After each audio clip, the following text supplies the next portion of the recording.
Folks, we are back with part two, the first actual part two to hit us for any of our episodes. This is part two of the Selo experience with FranktheBank.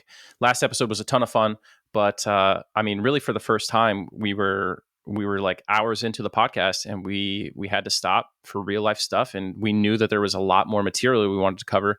So we knew right then and there we would be rolling into an episode two, and we are proud to bring that to you. But before we get too far ahead of ourselves, I want to thank our newest patron, Drinkin' Drano. So thanks for supporting the podcast there. I'm not sure if I should drink Drano. Is this a threat? Like, should I go take care of myself? But appreciate you supporting the podcast. We had a few like minor corrections and things that we'll probably touch on. The benefit of having a week between part one and part two is everyone gets to tell us we're idiots. And one thing that I wanted to circle into before we get too far into our story again is the last episode, we really, really focused heavily on Amtrak versus Faceless Conquest, which was our branch there. But there were other guilds on Selo. It's just like they tended to mostly be quiet guilds. And when you're up against how loud the other two big guilds were, everything was muted in comparison, I would say. But first, we had Altered Minds, which was led by Vice. You will know them as the addictions realm of guilds. Vice is leading the top guild on Aerodune right now. They beat EQ Baby after the golden era of expansions was over, and we got into like more modern EQ, and they've been holding it down there for like over a year. So Vice went on to do some big things in the TLP scene. And he was previously part of the guild that got like the world first Greenscale's Blight and Rift. So sort of well known there. We had Circulus Interiorum. I'm probably saying it wrong. It's just going straight off memory, but this is Pop Assault's guild. They're decisive glyphers now on Mischief and Thornblade. And I think they've had a few other guilds on other TLPs. They switched to Mischief, and now they're something else with a D, glyphers. Okay, yeah, but he leads kind of a collective called Decisive Gamers now. I don't know if that was a thing. I feel like it wasn't a thing back in Selo. Like he had a group of people that he went with, but the name Decisive Gamers, I don't remember being a thing.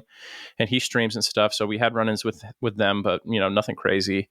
There was Rusty Short Sword, which was an awesome guild, I think. I would describe them as really good, easy to work with, quiet professionals. And then I don't want to spoil too much, but eventually we get really intimate with Rusty Short Sword, and all their members were just awesome. All the ones that I ever got to play with, even outside of this server, because they've had multiple guilds. I think going back to P99, they've all been hyper talented but quiet professional types. We had Major, who is a fixture of TLPs. Like they re-roll on almost every single TLP until Mischief, where they stuck around for a while. Kind of a good middle core, casual-ish guild. And then we had lastly Blood and Honor, the Euro guild. Every server has one Euro guild, and they go until there's not enough, and then it's over. So that was them. We had Red Guys. We mentioned them. They sucked. Red Guys was a guild that was like super small but kind of loud relative to their size. And it's funny. Outside of like the lead people like Ginnix and Geed, I was fine with most of their like little line members. Even at the standoff we had in GOD where they were purchased by Amtrak or whatever. Yeah. I was like in a couple tells with a couple of them, like, and they were like, yeah, we're just here because they're paying us chrono. And I was like, oh, cool. It's nothing personal. Like, right. Yeah. It's just business. And so most of them were cool. I mean, yeah, no, the membership is fine. There's just like a few people in that clique that are like, they bark a lot, but they're like a real small dog. You know what I mean? I think they like commented on the video part one. They're like, oh yeah, we were like, you guys are too scared to face us. I think they do that like actually tongue in cheek though, in which case, it is funny. Those guys are funny guys when I talk to them. And to their credit, they almost had the one of the earlier Vish kills, very low man. Yeah. And they only didn't get it because I think their kiter, who was also they were so low mid. Everyone had multiple roles. The way I understand it, their kiter for the Drakes died or ran off the edge because he was auto running and like doing other stuff, and then clicked back to auto run again, and he just fell off and they wiped. Yeah. And I think that same clique of people operating in a different guild name woke the sleeper on Oakwind. They just bought a bunch of keys and farmed a bunch of keys with box crews and stuff, and they woke the sleeper. I know they were really proud about it because they wouldn't stop talking about it on FOH. And hey, that's good. 2023 waking the sleeper still matters to some people, so bravo to them. But with all of that said, Frank, last time we talked, we were in like the depths of Dark Hollow era. Amtrak was on its last legs. There was some negotiations hopefully happening from their perspective, for POR launch because do you want to talk about the nature of POR launch and why you have to negotiate that shit on every server? Yeah. Before I get actually, you're talking about Rusty Short Sword reminded me of when I first met them, Epo, their guild leader. Yeah. It was actually, we were trying to kill something before Agnarr Faceless. And it was open world Lord Nathaniel Mar. Yeah. And we got there, we like raced there, not raced, but you guys had done something else. So we had zoned in. We see that they're there and they're recovering from a wipe. So we like run up and Epo just sends me a tell. He's like, hey, if we let you guys go, like attempt this without interfering, let us get another try. And we're like, sure. And sure enough, we pull it. Our tanks get slaughtered, and then we let them set up. And as they're setting up, Cyros and all of them are zoning in. And I'm like, oh, there goes the fucking party. Right, yeah, no clean attempts now. And so me and Epo kind of bonded there, just like side smack talking, like, oh, we were having fun until Faces showed up, kind of thing. Right. And then running into him again on Selo, like we just kind of stayed friends throughout the whole time. But who's the other really, really awesome member? Azuni, right? Azuni's, I don't know. I think he was a paladin on Agnarr. He does like Paladin, Shadow Knight sometimes, Paladin Bard. On Selo, he was probably one of the best SKs I've ever seen in my life. Yeah. He's a top 10. He's a top 10 kind of guy. And, like people have their rankings of SKs they've seen. And my metric has always been how well you adapt to like the unseen, the new stuff, the stuff you don't know yet. Right. And I mean, he was just incredible at it. A lot of our strats, we might talk about later, but a lot of our strats boil down to like, Azuni, can you just like handle all of this stuff? And he's like, probably. I'm like, okay, sure. Right. Yeah. SK is one of those classes that on raids, they have the space to be good. There's like a high skill ceiling there. Some classes, just like a warrior, there's only so much a warrior not boxing other bullshit, right? Right. They can't impress you too much. But like bards, and especially in certain eras, Shadow Knights, enchanters in some eras can be pretty impressive. Like shaman. Yeah. It's just, if you're an exceptional player, as long as you're exceptional all the time, it's going to show up somewhere on those classes. That's the biggest thing about being a talented player is like the consistency, because EverQuest is so much a game of like, are you paying attention? You know what I mean? That anybody can have an incredible performance one time where they're like, let me show you how good I am. You know what I mean? But like the good players that you really love to be around, that's just how they perform all the time. Yeah. So before and then the other side note I want to make is I made a couple notes of things that I had missed in the timeline leading up into the point where we're talking about now. Mm-hmm. So I'm just going to touch on those real quick. Right. Zaide, last time you mentioned you trying to burn a DZ, like on an alt, you invite them to burn their DZ. I don't think anyone did that from Amtrak because we had our own person do that. Dangles burned a Seru DZ. He pulled it with 72 people in the raid. And like everyone was mad. He was super sorry. Koro was asking for his head. Which of course, like, we're just like, shit happens, like nothing we can do now. Right. Dangle's still raised with us on live, so glad you don't alienate him over that.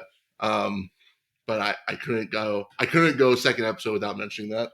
Yeah, I mean, like those situations, all you can do is say that sucks. Let's keep going. You know what I mean? As long as it's not someone you think did it maliciously, which right. Dangle's apparently, before that had been in many Faceless. So yeah.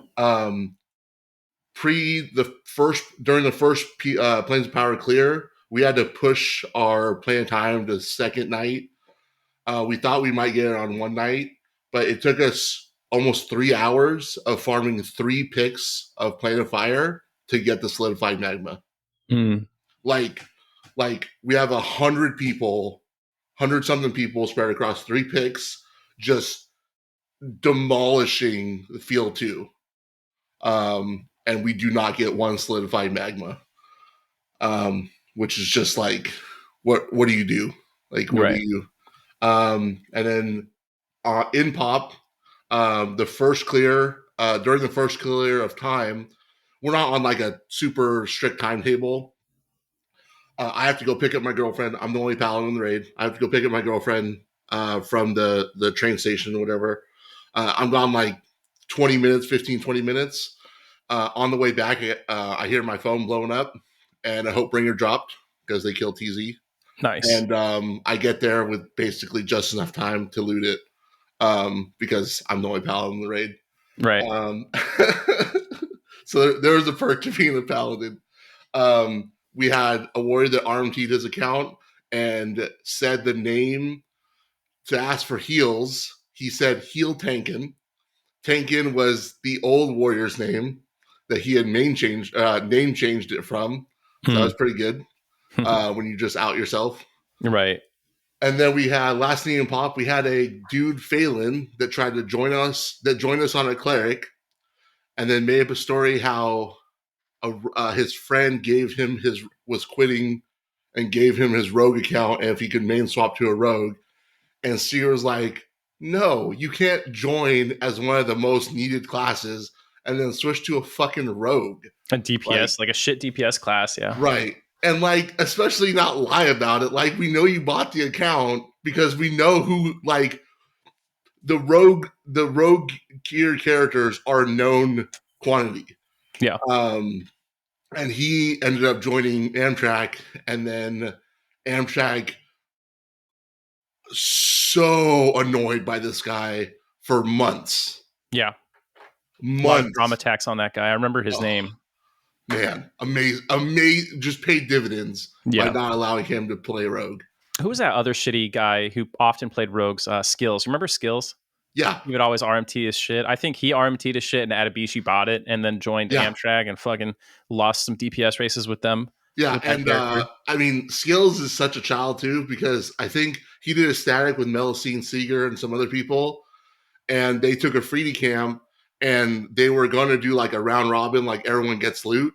And I think Skills pushed for, no, we just roll everything. Like, if you win 6 items, like you get to, he was super greedy. And he lost all the rolls. And Skills ended up winning nothing and crying. And I think Mel gave him some gebs or something like that. Yeah. Just perfect karma. That guy. I remember we had a side Discord called Canada Chat. It was like where some of just like my friends, you know what I mean? My group of friends kind of hung out. I wasn't in it. I remember hearing about it.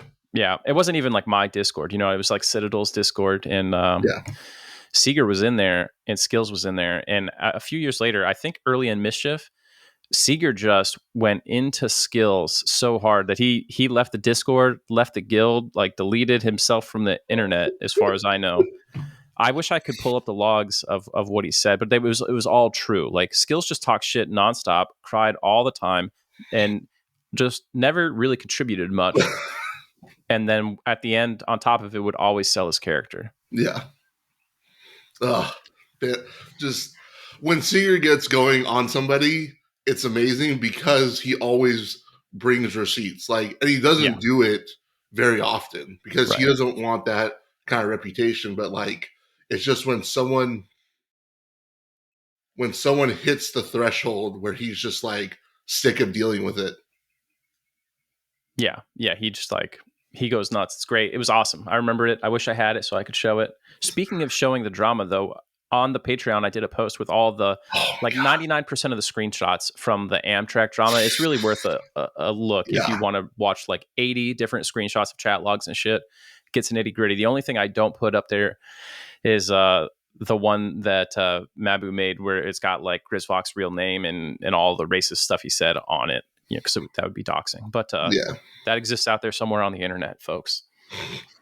So that was it from Pop. Last couple in Omens of War, we had an SK named Thrawn who joined Raid 1's was in Raid 1's raid, and he had joined Raid 2, my raid's voice, and I looked at my Discord and I was like, oh, I have a Thrawn in here. Thrawn, go pull Tur. And he was like, are you sure? And I was like, just go fucking pull it. Like, why are we having this conversation? So he's training the wrong raid with Tur. And he just trained Ansel's raid with like a whole bunch of trash mobs. And I wish I was in Ansel's Discord because I would have loved to hear the absolute meltdown that he had at him. Amazing guy. I mean, the surprising thing was that there was anything that Ansel didn't already train his own raid with. You know what I mean? I mean, it must have been a rough day. So that I don't remember much happening in Omens of War besides that.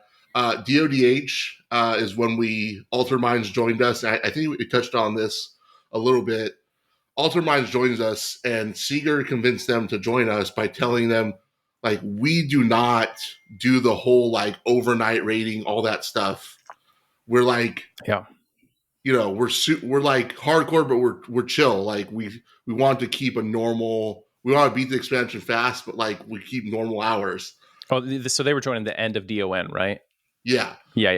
And then their first raid launch is Demiplane, DODH, and which we have a 6 a.m. Mayong kill, 6 a.m. Pacific Mayong kill. And I think only one person made it from Alter Minds made it the entire way. And it was Kickass, who was a Zerker, who I had run into unknowingly. I had run into this guy in Codtaz in GOD. This monk named Spaghetti was pulling for Kickass's group. Kickass was a cleric, wanted like an X-Tongue or something like that. My group, we're pulling named. We're just after some named. We go to pull a named out of a temple. Spaghetti sees it. He has not touched it. It's been up for like 15 minutes. He has not touched it. We pull it out. Spaghetti tries to pull it away. We get into this fight over it. My bard ends up beating the monk for this mob. And then he tries to train us. And so we sit on top of his group and then just out DPS his group. And then he tries to train us a bunch more. But after that group dissolved, we tried to help that cleric get his X-Tongue because it wasn't his fault. Like, this monk just went on an ego trip. So that guy remembered that, and that's why he came to Faceless when Alter Minds suspended. Nice. We had a really good Berserker in Depths of Dark Hollow era, probably after that too. Do you remember who I'm talking about? He was the only Zerker who would like consistently parse with like Wix and those guys. Literally the only Berserker that stands out. I remember we only like Aurochs and Kickass were the only two Zerkers like I can kind of remember off the top of my head. I think it was Aurochs. He changed his name at some point, right? Oh, the guy who changed. Yeah, no, the guy who changed was a rogue before GOD, and then changed to a Berserker when they launched. Gotcha. But yeah, I don't remember. Aurochs is also a piece of shit. So So anyway, at this point, you guys, you do the DODH launch. I remember we kind of were pretty close in that. Where like if we had gone with the intention of pushing really hard from the beginning, I think there's a chance we could have won that one. Yeah. because Amtrak wiped in their DZ to something and had to restart their whole thing, right? Yeah. Also, if we had tested like at all, right? Right. If we had like practiced at all, I think we could have won. But again, at this point, we just didn't care. Yeah.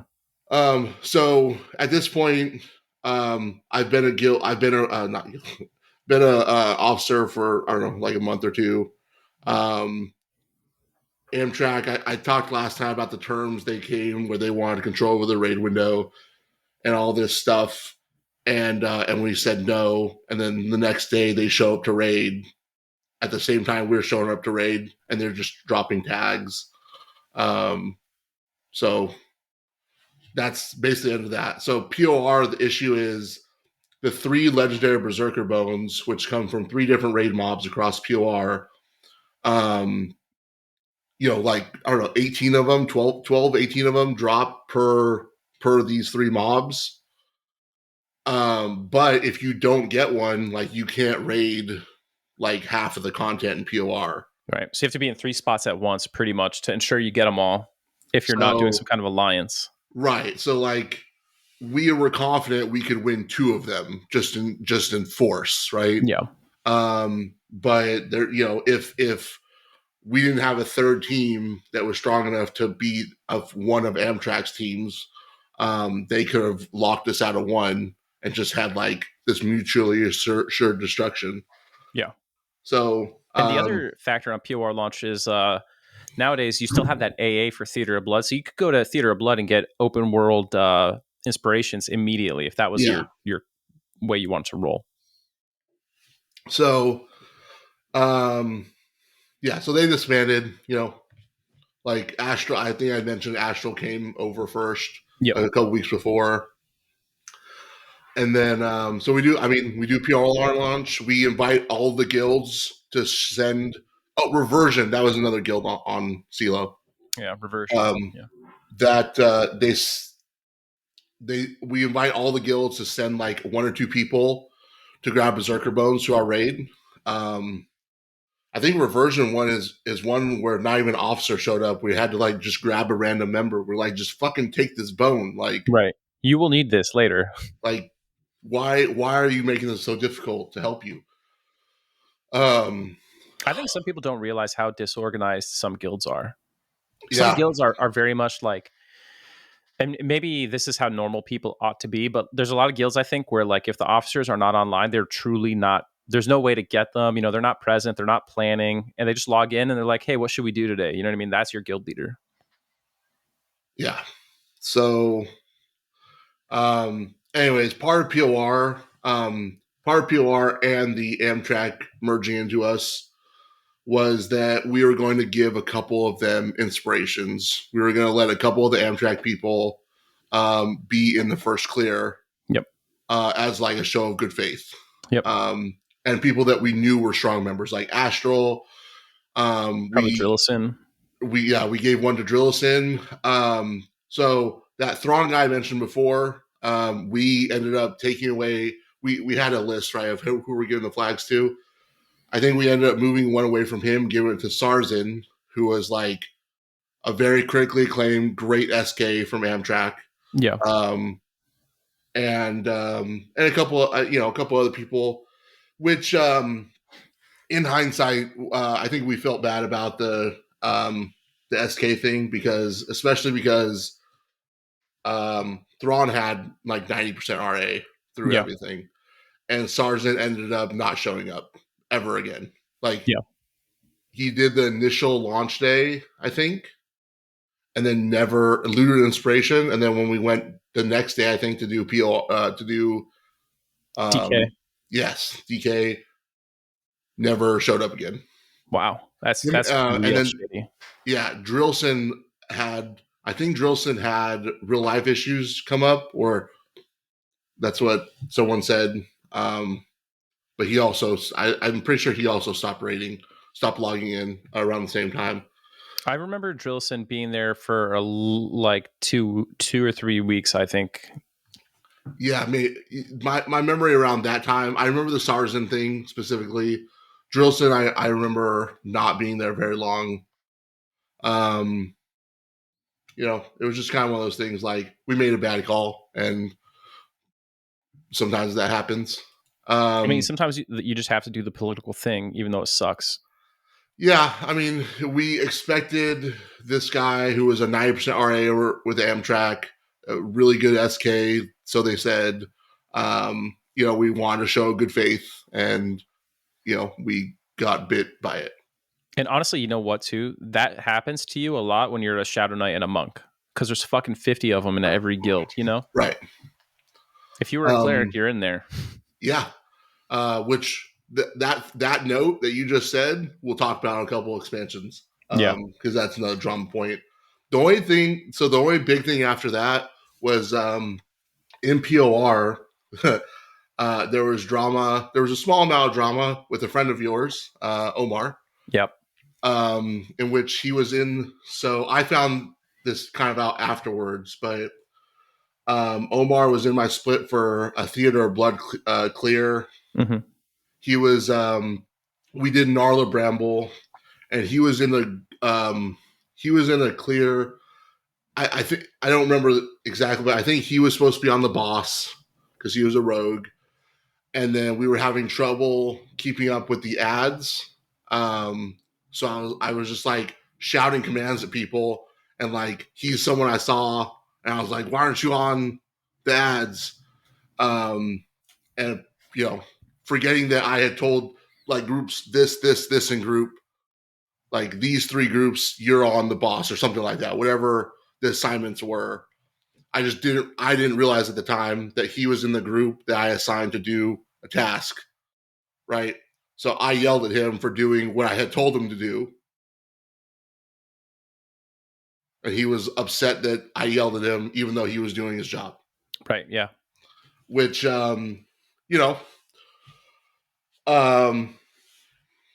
if that's enough to make you quit, fuck him. Is kind of how I feel like, because honestly, like, had not even just Omar in particular, had anyone in that position just been like, "Hey, fucking idiot, like, I'm in group 3, we're supposed to be on the boss," I'd be like, "Oh shit, my bad." Like, right. I'm just rapid firing, shouting like commands. Yeah. So, I'm not above critique. Yeah. So, but yeah, he ended up leaving. I mean, he ended up AFKing at Gnarla Bramble while we cleared other bosses, and then he left, and I was like, all right, whatever. And then I found out like a month later that he had a problem with me yelling at him, and I was like, well, sorry, but if that's enough to make you quit, like, I can't give a shit. Yeah. Well, if it's any consolation, like, Omar's a friend of mine, and he's a complainer. He's just, during the whole time we were on Mischief, he's one of those guys. I would jump in our little Canada Discord, and all my friends would be in voice there, and it's my fucking guild, you know what I mean, that I'm trying to run, and they're just shitting on everything that happens, and I'm like, dude, what are you guys so upset about? But it's like, really, Omar is always upset. He's always upset. He was upset. Like, he wouldn't join Faceless X and Virtue when we made that, because he was like, I'll never be able to get gear with GDKP. I mean, Treasure is still alive. Like, GDKP is not a problem, right? So he was one of the reasons, he and you guys and some of the other people, and some of the things I didn't like about that guild, was one of the reasons, like, we split the guilds and had that little civil war on Mischief in the first place. And just every time we had to do anything, he was like very upset, always complaining. It was very taxing, even though he's my boy, you know what I mean? But him quitting Selo definitely had a huge impact on me quitting Selo, because at that point, like, him, Citadel, shortly after Nullify, all quit. They were like my boys, my main friend group. Yeah. So I'm like the only person there who, from that old friend group, that's still playing. And then at the same time, they all start going to play P99 Green, I think just came out. Yeah. And they were like, hey, come play this. And I remember, so you probably, if you probably would bring this up later, but I remember. I had made a note last time to talk about Devlin, because we've talked about it. And then you showed me the picture. So to catch everyone up, there's a picture, a meme that the other monks made, where Zaide had been doing very well on his monk after he got into a rhythm, and he had wanted to challenge people for the belt. Wex Lamar were the two top monks. And there's, it's a spirited competition.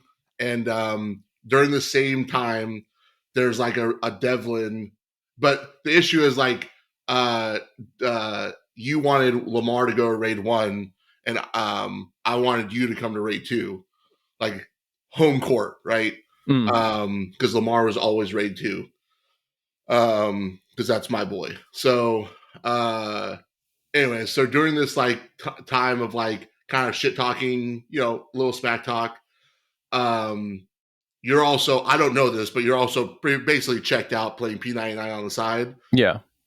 So we do Devlin Rochester, who has the ground vial emotes. He throws them down, and you just, you die. And I don't think you logged in again, or like you don't. After that raid night, I don't think you logged in again because you just knew you were out of it. Yeah, that was my last raid, was the Devlin thing. And you guys, the meme of my corpse there and stuff. Yeah. And then we talked about it later, and then you showed me a screenshot of basically that exact same raid day of you having Selo up on the left monitor and P99 up on the right, or something like that. Yeah, I was like camping some bullshit in Kano's Catacombs on P99 while I'm dodging vials in the Devlin fight and shit. Yeah, so yeah, that was I mean, I think DPS competition's fine as long as it's not toxic, but yeah, that was yeah. I mean, obviously you were checked out, and having all your friends quit is definitely difficult to keep playing on a server. Yeah. My friends all, besides Gorg, all of my friends quit for WoW Classic. All the friends I did basically 3 BIC quests in GOD, with this friend group, and they all quit for WoW Classic, and it was really tough. So, that meme thing never bothered me either, though. Like, it was just part of like busting each other's balls. I'm like, usually I'm a good sport with that kind of stuff. But yeah, I had a lot of fun with Selo. It's just, you know what? There's something addictive about classic EQ, and here's what it is. When you're in the later eras, like raiding Demiplane is a perfect example. To improve your character, you have to like run through Demiplane, and maybe the item you want drops, and maybe you win the item. And you do it twice a week. So, twice a week you have a chance at getting the loot you want. But in classic EverQuest, fucking everything that drops is an improvement. You know what I mean? Like the gratification loop is so short in those ones that you're just like, whoa, I like this. At least that's what happens to me. Yeah, I mean, I've talked about it a lot, and I think EverQuest as a game is not great. Like, just pure as a gameplay design, the gameplay loop, I think the gameplay loop is awful. The thing that keeps it going is that it facilitates community. So, like we play it, me and Gorg and Seeker and all that play it despite it being the game it is. Mm-hmm. And so you have I tell people they have nostalgia for these eras, especially heavy to pop, because Legacy Kesha, the GOAT expansion, was the peak of EverQuest. It's the only time they had over 500K subscribers. It was literally the most active time in EverQuest's lifetime, right? Right, yeah. So by mathematics, the most people have nostalgia for that time, And it's pretty much forever been downhill since then. Right. And, and I enjoy some parts of the later expansions, but, I could probably talk for hours about stuff I hate about various expansions, but, maybe another video. Yeah. Well, you talked about the community aspect. I'm wondering, what do you think? There was a conversation in the Mischief Discord recently about multi-guilding and stuff. Oh my God. Yeah. That to me is like a no-brainer. Especially seeing live guilds. There are people in live guilds, especially in the top guilds, that raid in multiple guilds. They'll just like roll up the same classes that they play, like, like Scornfire is a Necro like savant in SR. Mm-hmm. And he'll have a Necro. I think he has a second Necro on the same server just to raid in the open raids. He has Necro on a different server, and like they have these characters all over just because they want to play more, Yeah. And if you were a guild that said, no, you have to have all your characters with us, you can only raid with us, mm-hmm. What do you gain? Like, what is the upside? And right. someone had posted that people that only raid with the guild aren't contributing to the group game. I'm like, I don't contribute to the group game. Like, yeah. Like I mean, I raid log, on basically every expansion of every game or every server, like, and you can't force people to participate in something they don't want to participate in. I mean, raiding is what some people enjoy, so they're going to seek out raiding. So I think, and this is something we've talked about, I think the only boss you have to try to beat on a TLP is attrition. Yeah. And if you're closing your doors to, oh no, like you raid in Faceless or you raid in whatever, like, whatever, like, what do you gain? Right. The brute logic of the argument is totally sound, and I get it. You're right. But there is something weird, something that feels weird about it, because like, what is a guild if not an identity, a shared identity that separates you from the common populace of the server, right? Otherwise, why even have guilds? Why not just have nothing but pickup raids and stuff, right? Or just like have a like Bertoxilus server rating, and if you show up, you get a DKP pool and it's tracked on a website somewhere. Like, there's something about the identity of belonging to a team, you know what I mean? Like being in the Packers or, or being in Faceless Conquest, there's something about it. And so we've had a lot of people who multi-guild in Faceless. And, I made that choice on Mischief because like it was clear the way the winds were blowing on Mischief, especially, you know what I mean? But I always like sort of hope like, oh, I hope that we are their main guild. You know what I mean? And what I do to try to make that a reality is I try to make the guild the fucking best place for, like, I want, when they raid with us, I want them to be like, yeah, this is the shit. You know what I mean? Right. And when they raid with the other guilds or teams are usually like box crews, they're like, it's kind of a struggle bus compared to Faceless. So you want to make it so that your team is like in their mind, the main group that they belong to. But yeah, there's something about that teamwork, like that tribe. You want it to be, at least as a guild leader, I want people to belong to my tribe. And I think that's a fair counter argument.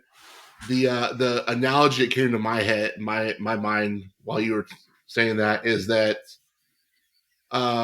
more like a friend group. Like, I have multiple different friend groups, right? And they exist inclusively. Like I have me, Gorg, and Seeger, and then I have me, Gorg, and a couple other people that we have a separate chat channel, and I have like the heavy quester stuff. I have multiple groups, and they might intermingle at times, but I can belong to all three friend groups, right, simultaneously. And I think the only time it comes to a head is like if you can't be in two racing guilds at once, like you can't be in Faceless and Loot Goblins, right? And you can't be in two guilds that raid the same nights. And I mean, honestly, if Faceless on Mischief hadn't chosen basically the same raid nights or half the same raid nights as live, I would have probably had an alt in that guild because we had, well, up until recently, two heavy questers, but now one heavy quester that raids in Faceless. And it's, it's never, as long as there's no conflict, like when there's a conflict, you have to make a choice, right? Right, yeah. But as long as there's no conflict, like,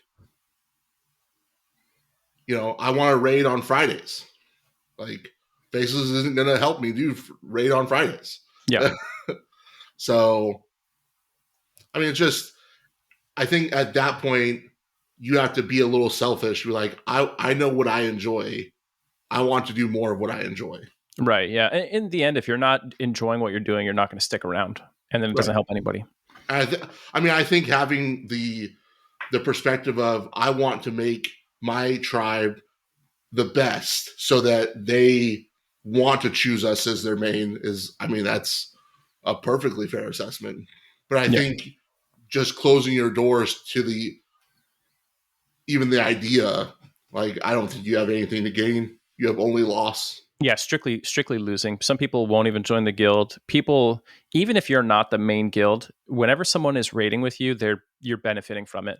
I always think about spies. People are like, dude, we probably have spies. How can we get rid of them? I'm like, honestly, you cannot stop spies. But if they want to show up and raid and earn some DKP and get some Right? items, like, they can only afford the items that they have earned by putting in the fucking work. So as long as we police our parses and hold everyone to a standard of gameplay, people could spy all the fuck they want, I guess. You know what I mean? That's why But what I are you never going to say spy anything. on? Right. I never say anything in guild chat or in a public Discord, even in my own guild Discord, that I wouldn't send directly to the leadership of my biggest competitor. You know what I mean? And to the point of like people that close their doors, we have a guild on live on Burtox who struggles to complete some content. And we have had many, Gorg himself, many people have offered to be like, hey, I'll put an SK, like one of the best geared SKs on the server, because like our mains, our first, second, third string alts on Burtox are the best geared characters on the server. There's no one else is close. Well, Right. EC is good now because the Kornov guild came there and they're doing very well. Oh, Eastern Coalition. Yeah. Kakashi's awesome. Yeah. Amazing, dude. Prior to EC showing up, there's just a mile gap between the other two guilds and us. And we offered to help them. We're like, here's our strats. Like, we'll send people to raid with you on the rights. We don't raid. And they're like, no, if you have a character in Omani Winter, you have to have all your characters. And we're like, okay, then you don't get fucking like 5 or 10 of the best geared people on the server that know what the fuck they're doing and know the strats. Right. Whatever. So anyways. Yeah. So after our diatribe there, yeah. So basically POR and beyond, the server more or less becomes our playhouse, right? Like, we're never going to lose an expansion. No one else who's there cares about racing at all. And even we don't care about racing, but we just push a little bit harder. Yeah. We want to beat the expansion as quickly as possible within a reasonable time frame to see the content, to get it. The big thing is to get it on lockout, because get it on farm. Yeah. You know, you can't normalize a schedule that you plan around until the shit is done. So TSS, I don't think there's anything big in TSS.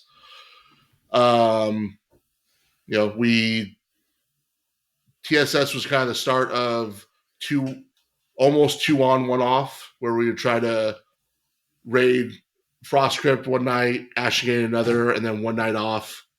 And then I don't remember any drama happening in TSS. There might have been something, but nothing sticks out. The next piece of drama I remember is Solteris. So with TBS, we had a person that came back, Krebin, who used to stream at Request. I remember him. He's in a wheelchair, right? Yeah, he has cerebral palsy. Yeah, and I like Krebin a lot in my interactions with him. Cool, I like dude. him. Yeah, Krebin raided with us, I think, until Omens, and then had to take a few months off, and then came back at the end of TSS, and we cascaded heralds to get him spell runes. Nice. So that he could show up to raid with all rank 3s. Yeah. Because we thought that would be dope. But so Krebin just came back before TBS launch. So we're building, we do Solterra, like the fighting. We're in Solterra, we're in officer chat, prepping for Solteris. These 54 people make it. And Seeger asked the question of, is there anyone on this list that we couldn't defend their position? Also, important note about Solteris. Ansel has gone skiing again. And he knows all the strats. He had all the strats. He knew every the fight. He just did it on Finny. We didn't do any testing because he's like, no, I got it. And then he went skiing. And then he goes skiing. Love it. Ansel, by the way, when he goes skiing, is like goes skiing professionally for months. It's not like he went for a ski night. So we have no idea what we're doing. We have no idea what these fights are like. We're just reading them. We have no idea how much healing is required. So we're building the 54-man roster, and we have basically 55 on the list. The basically built by RA. The last 3 points of contention are Bosch, who's an officer, and a 40%, 50%, basically a standard 50% RA cleric. Yeah. Krebin, a 7% RA cleric who just came back. Right. And Frostwolf, which is Wex's wife, who has 13, shit warrior with no gear. 13% RA, maybe 20% RA, something like that. Right. But our time frame didn't work for her a lot of the time because of work. And that was sort of always simmering in the background as a small issue that bubbled up here and there, right? And I mean, we helped our low man side shit helped a lot of that because we could just like keep her geared, because well, there's like, two problems. First, she had the playtime. It's okay, not a big deal. Second, she's the most gear dependent class in the whole game. Right. And which again, like Wex would often box her for our like side crew stuff that we talked about last time. And since that basically happened by committee, like since he was 100% RA, he was Wex, like he was great, all that stuff. We just kind of like helped funnel gear. But the fact of the matter is we don't know what these events do. We don't know how much healing we need. So we decide Bo should issue it. Like he's an officer and he's a cleric. Right. And like basically the contention is really this warrior, let's say 20% RA warrior, this 7% RA cleric. Right. But Krebin 7% is almost like a false positive, right? I mean, Krebin's just an awesome cleric. We know this, right? We ended up taking Krebin because he's a cleric. We just blanket said we don't know how much healing we're going to need. We're just going to take all the clerics. And we did. Cleric presents a big hit of value. You know what I mean? Right. And and Wex took issue with that, and basically stood his ground and said, if she doesn't raid, I don't raid. And so we were like, okay. Right, now we have one more open spot. Who wants? And that caused a lot of issues. That caused issues because I don't think Wex thought we were going to beat Two Gods that day. I think he thought it was going to be a 2-night thing, and he was going to be able to come back the next day and get the title. Right. Yeah. Everyone has a hard on for collecting these titles. And we didn't. We just cruised through. I mean, Solteris is not hard.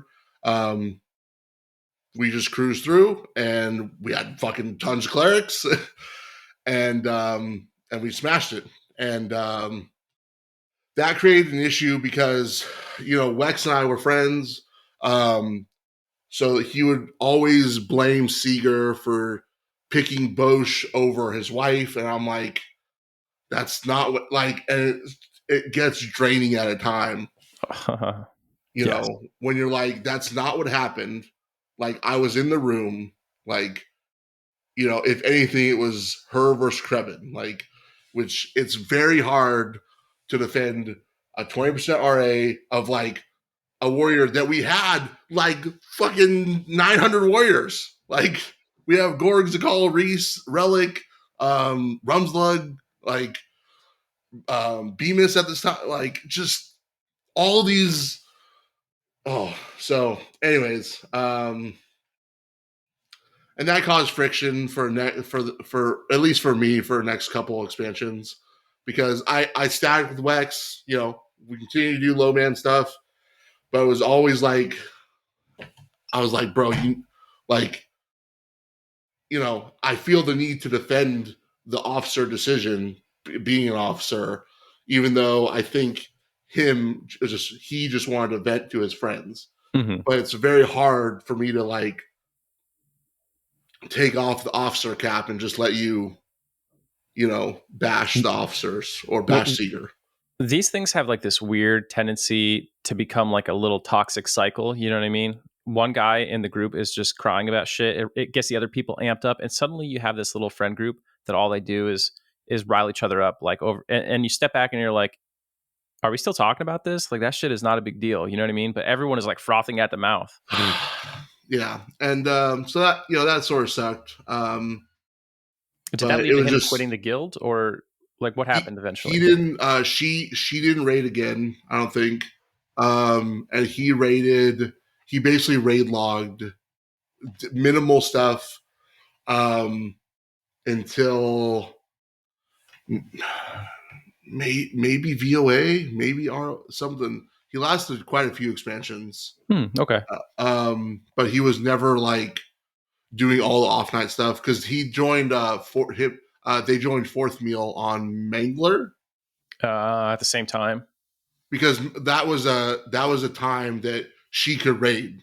Yeah, she was late night Pacific. So he obviously he wanted to raid with his wife, which totally get. I'm with you. By the way, Fourth Meal, one of the best guild names out there. Yeah. So, so that kind of personal drama hung over my head for a long time, just because it would come up regularly, a couple times a month. But other than that, like Solteris goes smooth. It's not until the end of Solteris where everyone, like the last couple clears, we're trying to get people's alts in to do so that they have 7 raid clears for the Phosphenes, the rank 3s, 3 spells and discs and stuff. Yeah. Yeah. So, but and a couple people didn't make it because they waited till the last day and but that was just normal guild shit. Yeah. SOF was tough. SOF was so during Solterra, during TBS 1, I played Destiny 2. I raid logged and played Destiny 2 because there's not a fucking thing to do. Lamar, I did like 3 Shield of the Other Worlds from TSS. Lamar did like 12 because he was so fucking bored. Monk Shaman duo just handling it. TBS, there's nothing to do. I don't need Aurochs. Like, what the fuck do I need Aurochs for? So I raid logged, played Destiny 2 for the first time. It was fun. But then we get back to, we're raiding 5 on, 1 off. So we do Solteris over 2 nights, deep splitting 2 gods. Actually, we ended up 2 splitting 2 gods. 2 or 3, no, 3 splitting. 3 splitting. We tried 4 splitting. It was sketch. Yeah, so not worth the time investment. Yeah, so we did 3 splits until like Masha and Shin on live got the whole system of looting we were doing nerfed. Something they did on live made the rules come out and say, hey, no doing this anymore. And that's what we were doing for Solteris for 2 gods. We're like leaving the chests up and opening new DZ and clearing it. Yep.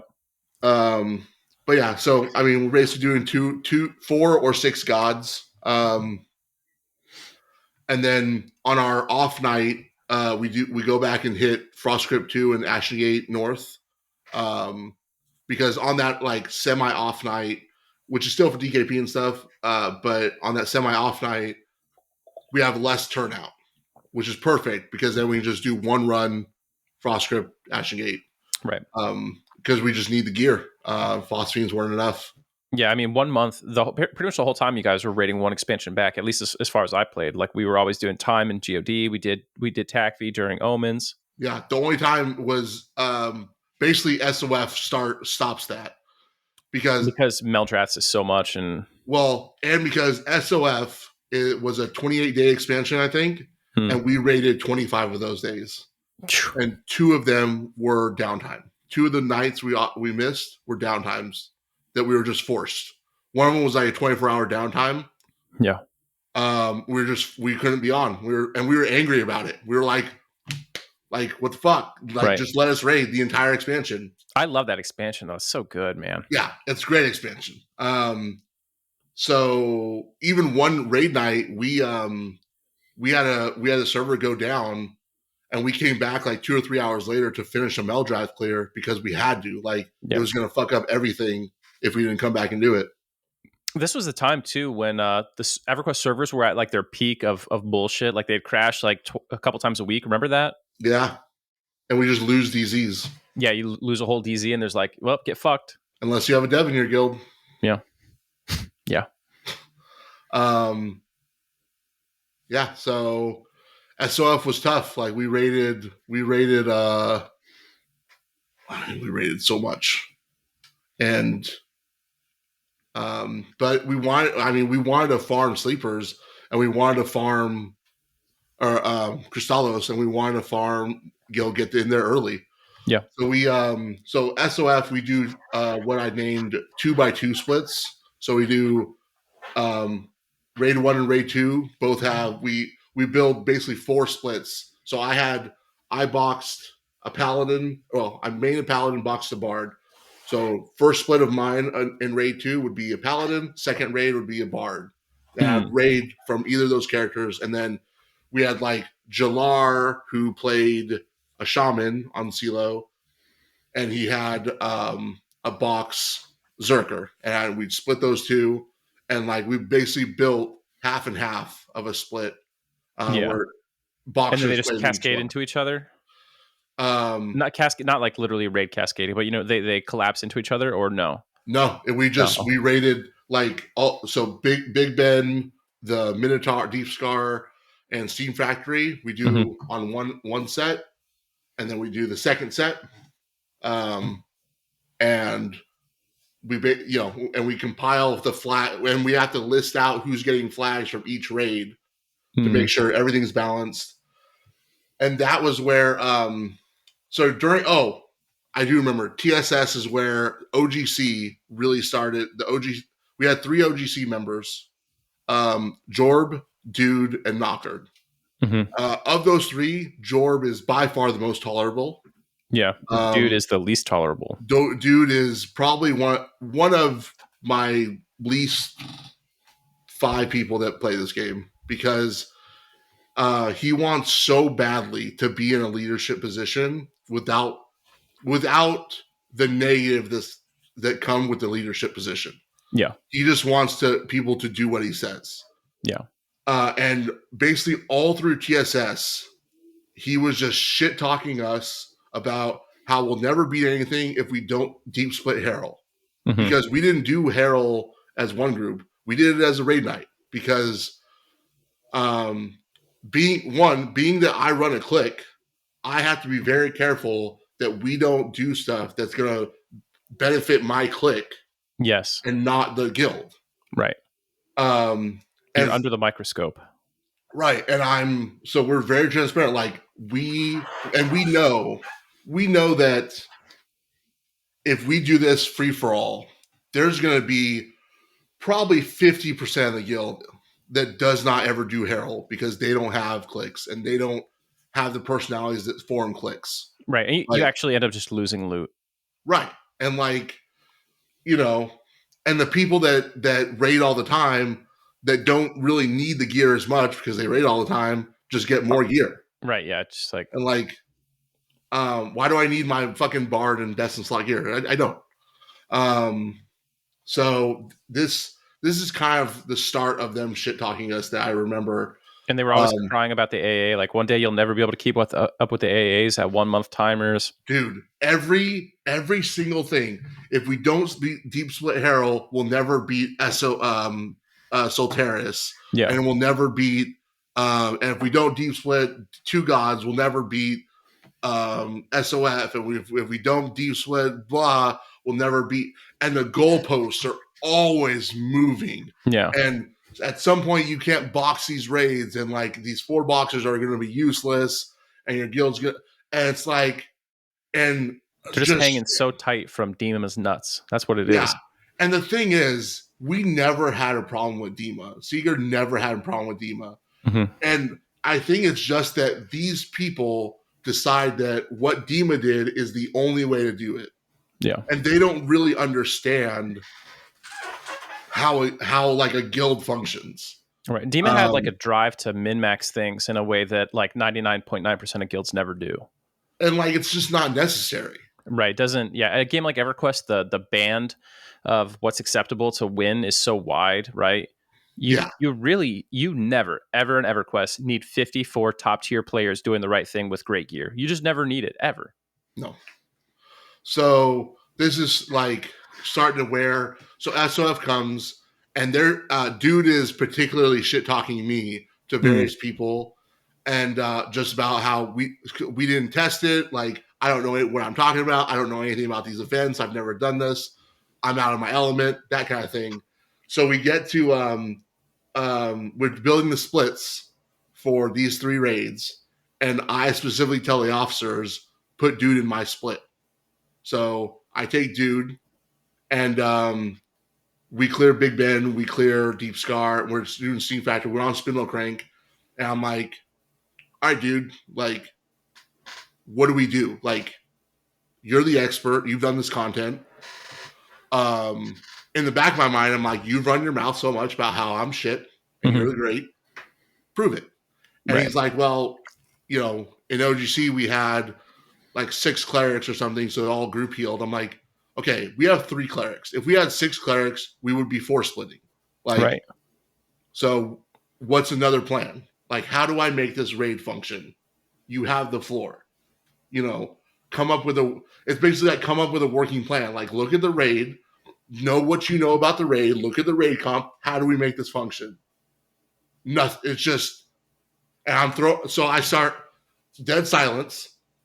I have to start throwing out ideas like, is this going to work? Do you think this would work? And he's like, oh, yeah, sure, that might. I'm like, okay, So out of all that, he has done fucking nothing other than affirm my suggestions. And I just did that on purpose to show him, like, you don't know what the fuck you're doing. Like, you don't want to be in a leadership position. You want to sit in the peanut gallery and just throw shit. Right. It's easy to say something is dumb or something won't work. It's hard to come up with the plan and be the guy in front of everybody. And if your plan doesn't work, you have to eat shit. Yeah. So that was fun. I enjoyed that very much. Because it's just, and it goes into what you said before about me being a divisive person. Like, he will never like me. I'm fine with that because he's a piece of shit. Yeah.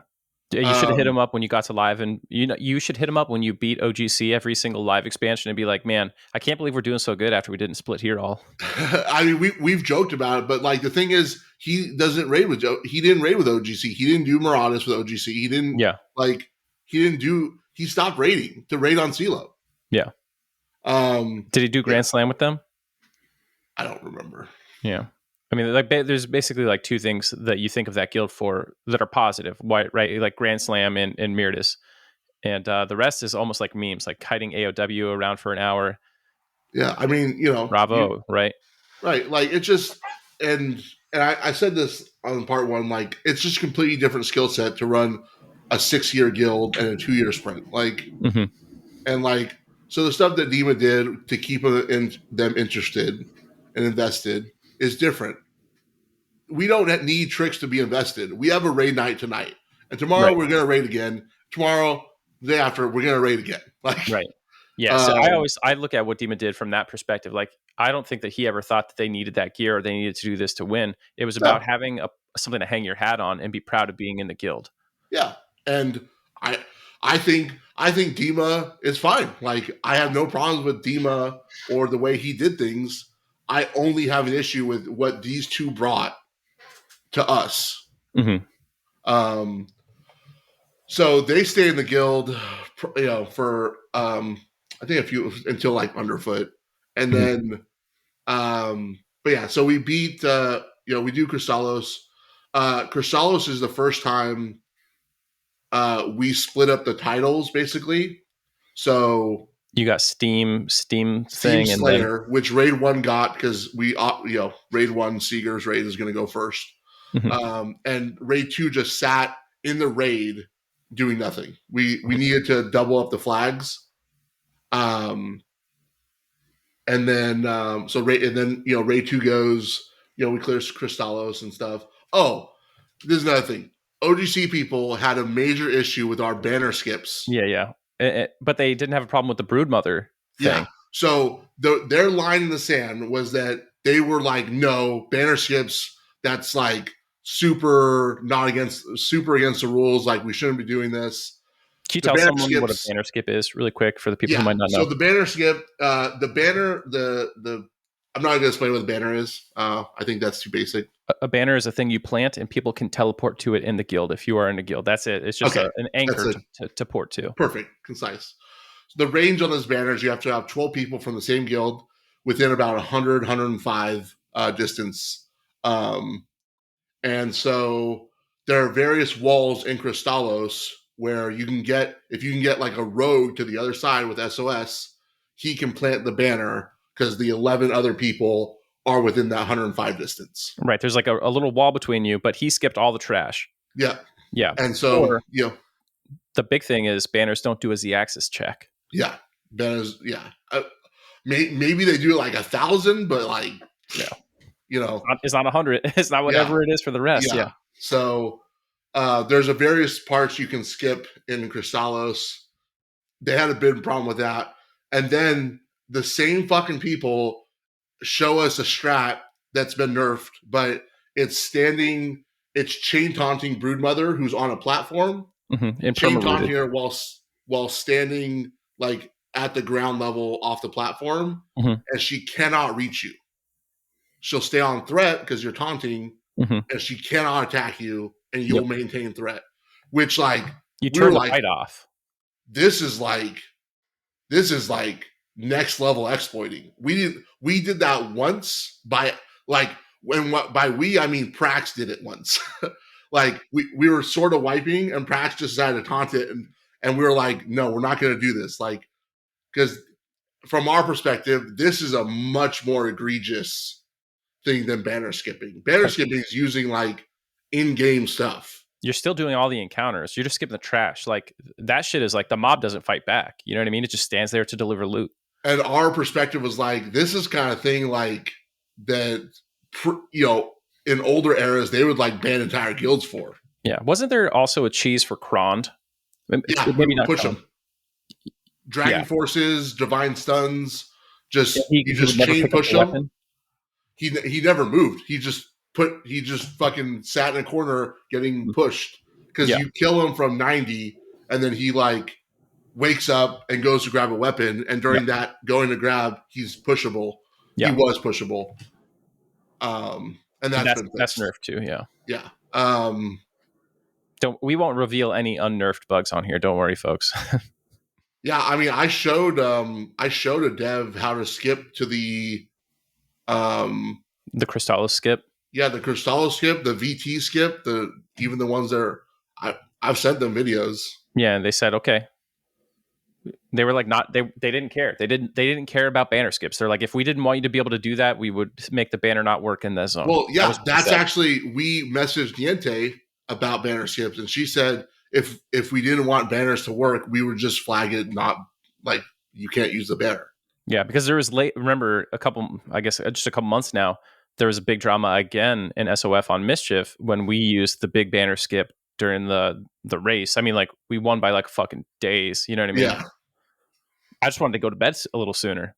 Yeah. So, that was like, it was such a weird line in the sand of like not doing banner skips and then egregiously cheating on Broodmother. And then so SOF was the first expansion that I don't think CI cleared. Rusty beat it on the last day. We were watching a stream, and we were fucking cheering him on. And I ended up giving Organ Grinder, I think, a banner material. And I was like, just fucking plant this for empowered banner. Like, yeah. And because they were wiping and like banner rushing. And we wanted to see them win so much because they were always cool dudes. Yeah. And by then they were a small guild in terms of mains, right?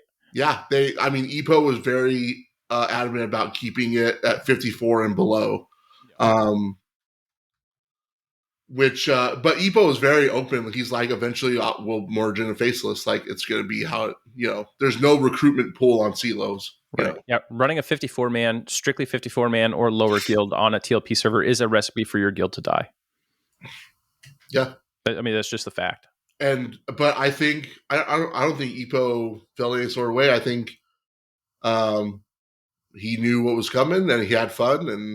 And then to his credit, he doesn't have to be a leader or officer anymore. Like, he gets to hand the reins off and he's like, I'm going to get to be a fucking line member. Right. Which I guess I'm the real idiot because I'm still an officer. Yeah. So yeah, SOF, that kind of happens. SOD was the last expansion we tested. We were urged to test a lot.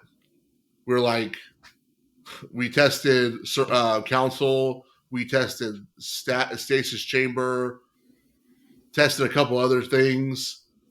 And we asked the OGC people, we asked Ansel, we were like, hey, is this it? And they're like, yeah. We're like, okay. So we get in, we do SOD launch, we hit fucking Zek Bros at like level 82, 83. And we get fucking rolled for hours. Like, hours. And I mean, there's videos I have of us trying to banner rush, which is hard because you can't banner into Wrath Council chambers. You have to banner into Carassian Warrens, zone into Wrath Council chambers, run to the DZ. Yeah, so we tried that at like 82, 83 for most people. Like, a couple of us were 85, but we raided day one and we had to come back the next day and we're like, we're done fucking testing. Y'all said we tested the hardest events and none of them were hard. Council was okay, but like, this was the hard event. This was the event we should have tested. We're never testing again. Fuck this. We're done. And that was the end of testing because Finny people were, too stupid to remember Zek. Trying to remember anything that happened in SOD besides Zek Bros. That's the first hard mode expansion. Maybe is it the only hard mode expansion? Yeah, it's the only hard mode, like, with just that actual hard modes exist. Like, it was probably one of our worst expansions just because there's so much content to do. Yes. There's Tower hard, Cora hard, Crystal Cores twice, just OGC's piping up again that we have to free for all Ralos returns or else we'll never beat Underfoot. And we kept Ralos returns hard on the list, on the raid list for almost the entire expansion so that people could see that loot. Yeah. And then now Underfoot is the first expansion that is truly considered like, oh, this is a hard expansion, right? Yeah, and we're going in. So I'm playing a Paladin. I have like half SOD gear and the other half is SOF gear. Like, because like as a tank, I have to be conservative with my DKP. And I can't even and when I say I have SOD gear, I have the base raid tier of SOD. SOD raid visibles, you had to buy it twice. You had to buy a Primeval and then a Co-Evil, and then combine them and then get a drop. So it was tier 3, and then you upgrade to tier 4, and then tier 4.5. And so I'm wearing tier 3 visibles, the baseline raid pieces. I have an SOD shield, and I think I actually had an Solteris main hand because the Solteris weapons had purity. So the AC AUG from my metal orb applied to it. And I was like, this is a way I can budget out some DKP. Yeah. So we go into Underfoot. I got fucking half SOD gear. And yeah, so Underfoot's rough. Cooling chamber was rough for us. I think we split all of Underfoot besides Hive Guardians. And we were splitting Hive Guardians. For those who don't know, the Hive Guardian raid, there's 3 giant Agnarr. You basically have to kite 2 of them. You DPS 1 down, charm it with this clicky charm. Bring in the second one, bring it down low, charm it, and then bring in the third one, and then you pop burns. And you basically got to get all 3 dead, and all 3 have to be dead within a certain amount of time of each other. And they all hit extremely hard. There's ads to deal with that you have to keep mezzed. Probably one of the hardest fights, I think, in Underfoot, at least for us. And it's raid 2. Raid 1 beats it. Raid 2, where we almost have it. We fucking burn, and we have the last mob down to like 10%, and someone charms it on accident. And I don't know why. I don't know why they're clicking. I don't know. But she charmed it. And all our burns fade, our glyphs wear off, and I think the other 2 respawn or it resets or some shit like that. And we're just like, fuck it, whatever. So, right. We end up splitting that. We end up combining for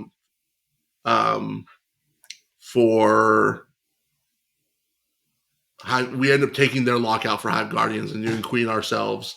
We combine for Liking Creep. Liking Creep is pretty hard. And then we combine for Trial of Creation. Trial of Creation's Liking Creep and Trial of Creation are good contenders for the hardest raids. Trial of Creation requires a trade skill component be done at the same time as another component, like 2 sides of a room, and you got a 15-minute time limit. Yeah. And then someone told us that the charm strat we used on Trial Creation had been nerfed for Mischief, and it has not. Huh. Jalar had told us that. And then I pushed him. I was like, how confident are you in this information? And he's like, not very. And I was like, okay, that makes sense. Yeah. And we tested it. Charm strat works. Which I think with the charm strat still working, I think Liking Creep is probably the hardest event. Just in the kind of split that you have to do and all the moving parts.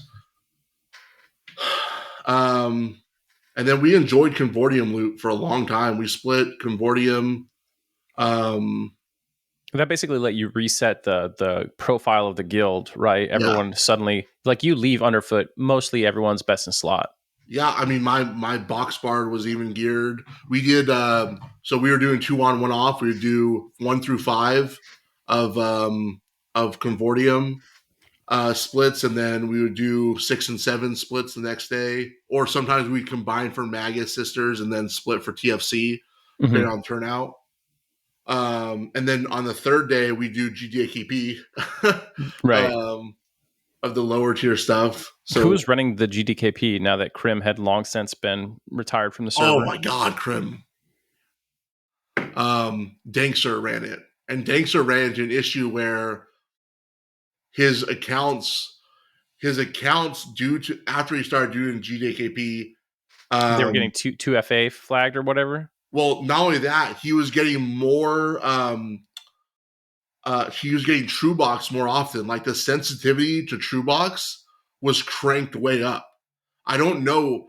I didn't even know they had a mechanism for doing that. But like something happened to where he was getting True Boxed way more often than he was before. Yeah. Which we didn't even know was a thing. And it's because he's holding like hundreds of chrono and millions of platinum. Like, 100, and like mountains of platinum is cycling through his account. I bet Kellen feels that pain.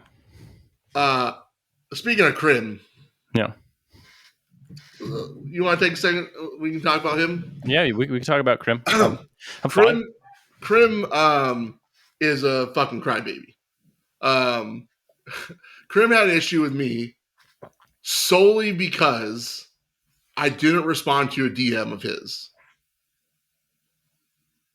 That's it. That's where his animosity towards me grew from. He also doesn't like Gorgasm because Gorgasm and his wife were farming halls of testing during Luckland, during early Selo. And Krim was also there. So they decided they were going to merge.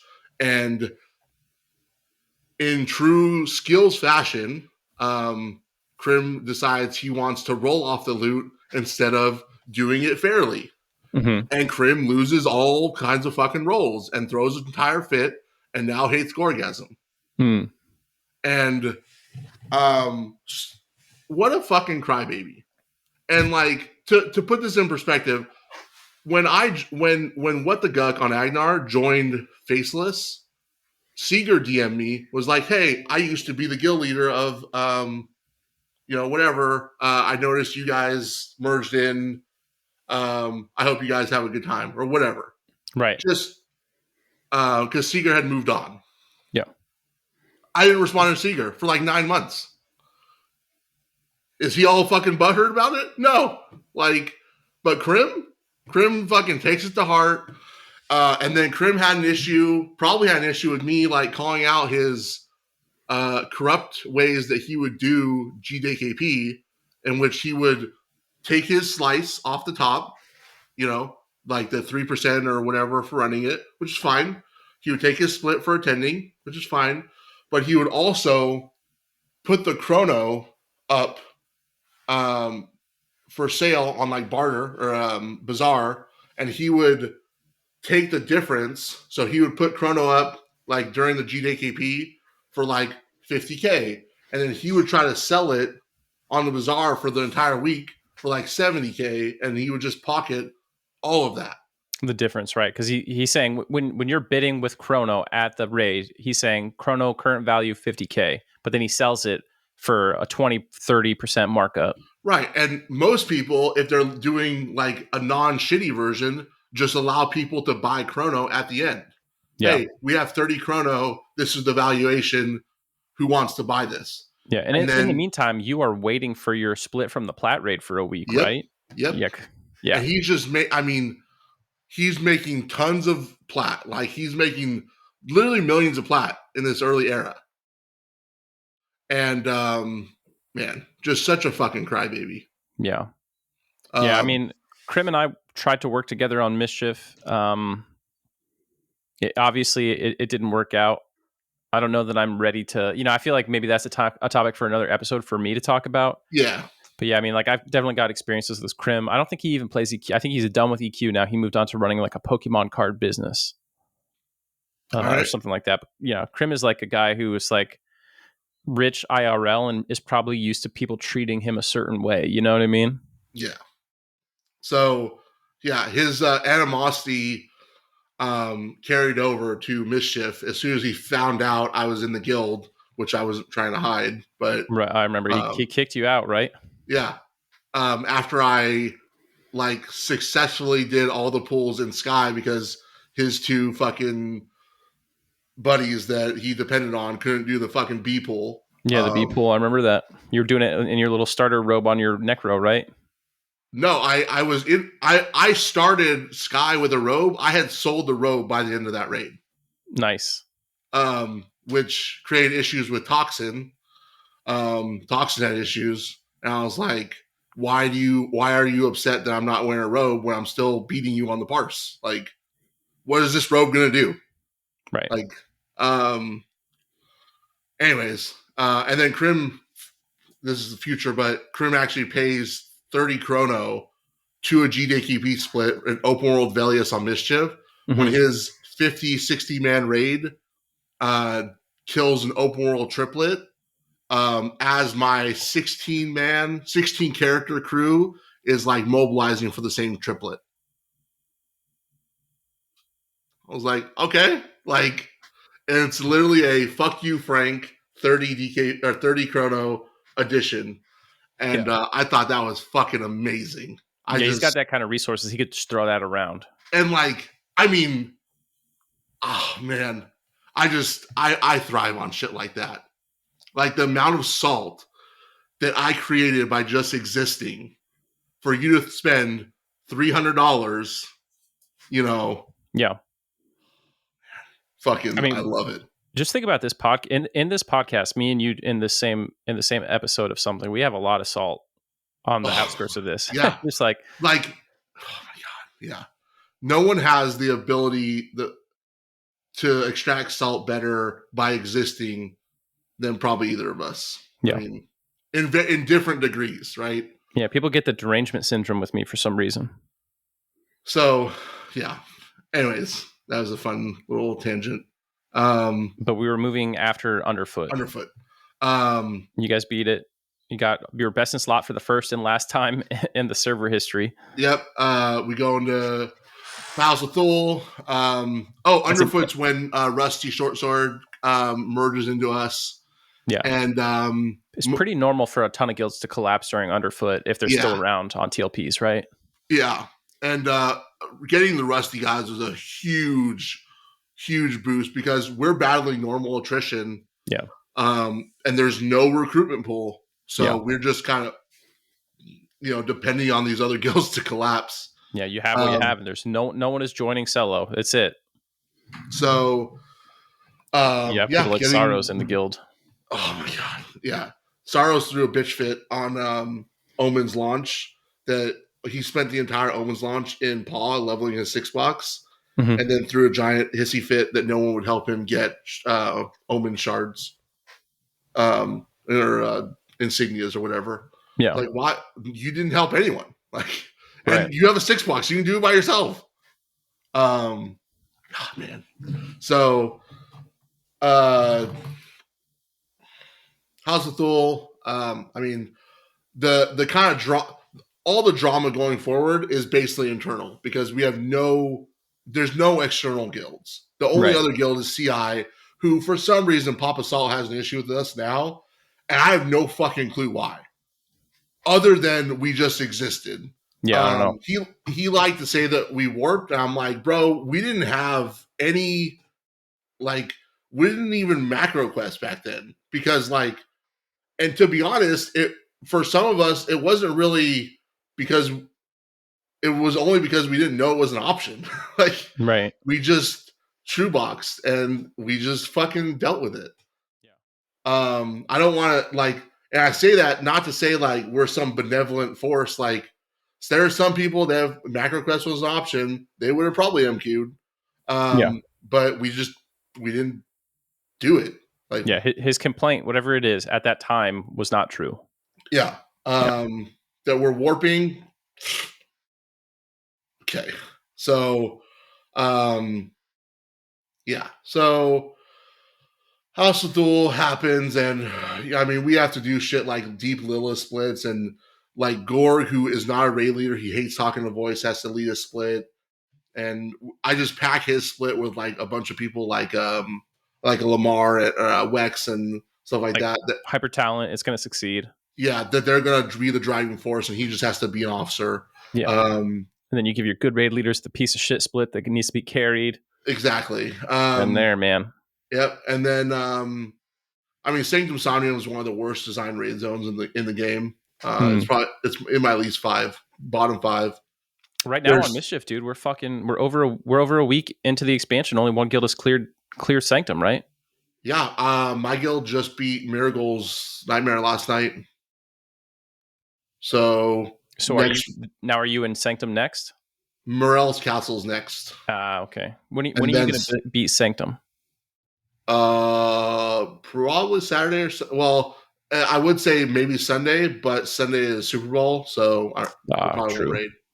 But I mean, it might be Saturday. We have to do Alcabor too, but Alcabor shouldn't be hard. We have a lot of DPS now. Now that wizards are good, we have 4 wizards.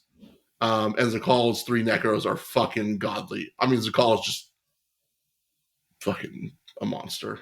Yeah. But yeah, so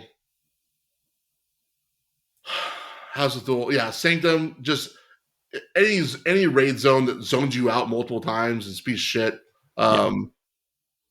Awful. In VOA, I don't remember anything in House of Thule. VOA, we pick up a couple people, or pick up this guy Smokey, who we've talked about before. Um, this guy joins the guild, and his reference is, I'm friends with Kick-Ass, the berserker I mentioned way back when, Prince, who's Mezit in the Faceless. Yep. And he immediately starts giving Wex and Lamar tips on how to monk better, because this guy was a monk 10, 20 years ago. I think I remember this guy. And we're just like, me and Lamar and our static, we're in Windsong, and we're just like, this guy's going off about how, these monks should be playing, how he thunder-footed for a million damn, blah, blah, blah. And we're just like, what the fuck? So I sent Kick-Ass to tell, because Kick-Ass and I are friends. So I sent him a tell, and Kick-Ass is immediately like, he's not my friend, he's Prince's friend. And I was like, okay, that's not a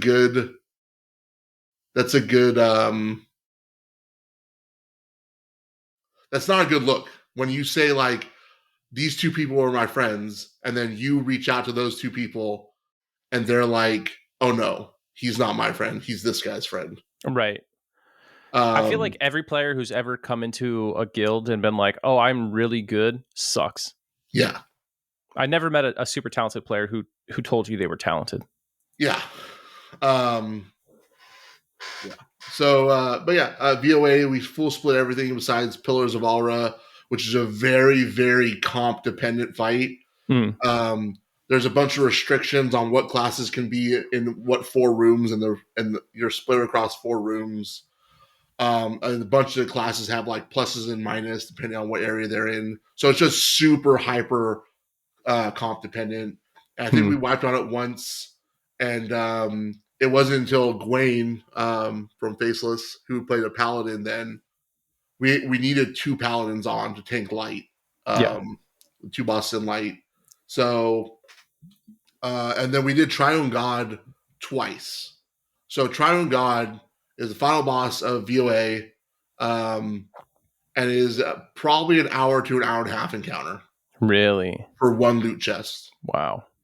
And you have a checkpoint in the middle of it, but like, the time to loot ratio is just balls. Right. And I'm sure there are other guilds. I'm sure like the Mangler Guild has it down, got it down a lot faster, but like, we're just perpetually undergeared, and like, so we do Triune God once to say we beat it. And then there's the 54-man raid that did it, and then there was a bunch of people that were left out based on RA and comp and stuff. So we ran it back. We did Pillars of Aura again for the people who hadn't seen it, and that was it. So This is actually where Memory, who is Terrain in your guild. Oh, that's where he quit. Yep, because he was 100% RA enchanter all the way up until then. The problem with Memory is that he was also running a hobby shop. He owned a store. Yeah. And so he was frequently AFK, and it was very hard to get buffs from him. It was very hard for him to like have tasks, because if a customer walked in, like, you have to help them during raid time. Yeah. And where we have these other 3 enchanters, Prince, Tabitha, and Siriana. Yeah, Tabitha, really? That deep? Yeah. Wow. And all these characters are 100% RA basically, and they're all enchanters, all 100% RA, and they don't AFK like that, And this is the first time we're like, we can't justify with the whole thing, we can't justify not allowing one of these 3 enchanters in to let you in, and like, and so he pieced out. I do have to say, since we brought him up, yeah, he's been Terrain on Mischief, and honestly, he's been like a core part of our team. He's been awesome to play with. I definitely, I'm not disputing the things that happened for you guys, but it seems like he figured out a way. You know what I mean? Because we haven't had any big AFK issues with him. He's been maining a warrior. He was originally, I think, an SK, and he 3-box SK, Bard, and Shaman. And I was like, hey man, there's this period in Mischief where I was like, I have to kick all of our warriors out of the guild because right, I remember that. because I hate them. And I was like, hey, bro, I need you, someone that I can trust. I need you to be a warrior. And he fucking rolled a warrior up the next week. And he has been again, 100% RA raider, just absolutely fucking killing it. Never any drama. Love that. I love that guy. It's probably just the raiding times. Like you raid, right? You raid 2 days a week. Yeah. A little bit more on launches, but like most of the launches take 2 days. Where you guys were doing it every single day, all the time. Right. And it's, it's, if you're trying to, so it's, it's probably just maintaining the Selo schedule while running a store. Yeah. Which like none of us have any like bad blood towards them. Like I ran into terrain in Umbral Plains before a long time ago. We're cool. Yeah. It's just one of those things. Like you have to separate. This is a thing that happened, not like a personal thing. Right. It's a game design forces you to make a choice you don't want to make sometimes. And there you go. Yeah. I mean, the SOD, like the launch, we had like 18, 17 people in the first tower clear. We ended it with like 22 people, You wish you could bring everyone, but. Right. So I mean, so that guy Smokey stays. I mean, he's in the guild for a while, and unfortunately, always in my split, he's a necro. He's Prince's friend, and Prince was often in my split. By contrast, a raid one has Sorrows, so it's kind of like who has the worst necro. Right. We each have our struggles to deal with. ROF happens. Oh, VOA is one of the first times that Raid 2 beats a raid before Raid 1. Nice.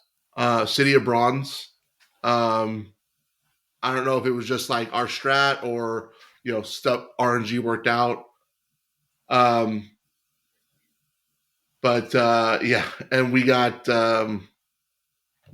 we got to. I don't remember what we had to do that the next raid day because we had nothing to do.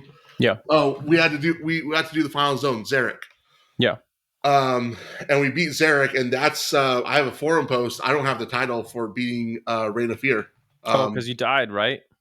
I died and was zoning back in when they killed it. So I was raid leader. I was DZ leader. I got the server wide for opening the chest.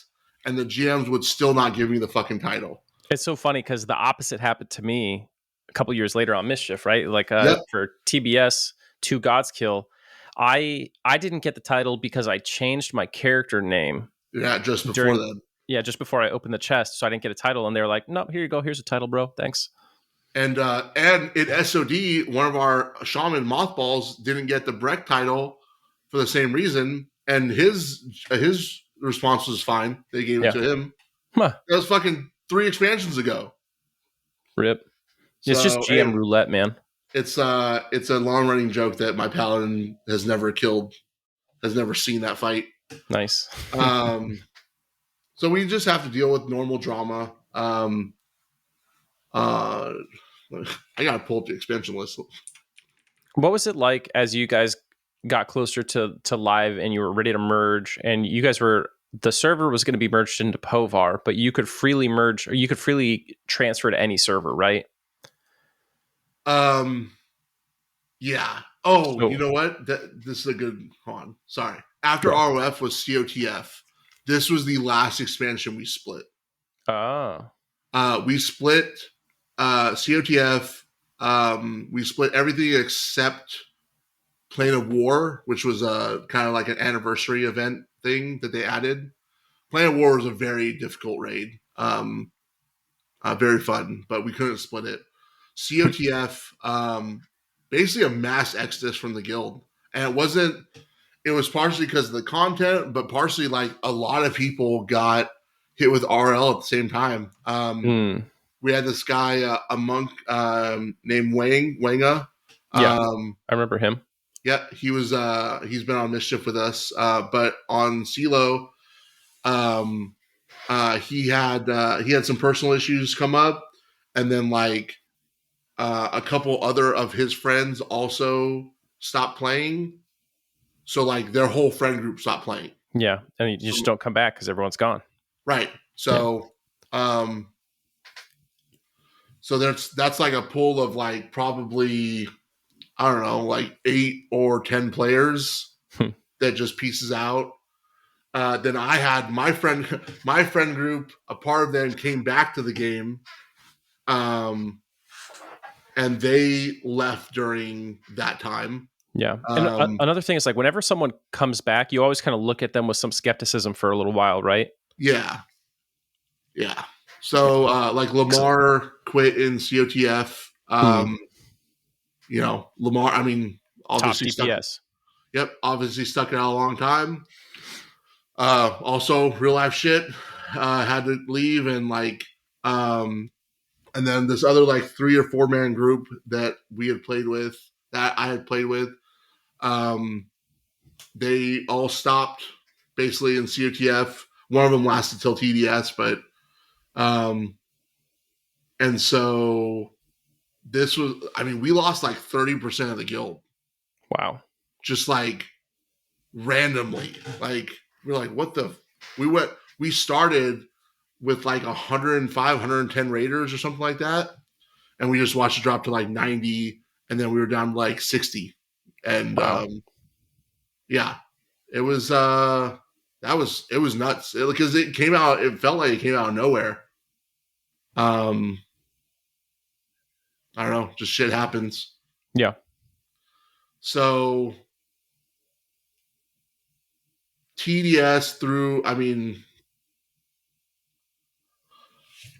I don't really remember anything of note between TDS and like TBL, like besides because we were one guild then, you know, yeah, or one raid force then. Normal drama, you know, Sorrow's being fucking a drama queen and like everything's got to be a problem. An energy vampire. Yeah. And then Smokey being an idiot and various other people doing random stupid shit. Was TOV your last expansion before going to Burtox? Or was it TBL? It was COV. Oh, COV. Okay. Yeah. The second part of the final part of the Velius return expansions. Yeah.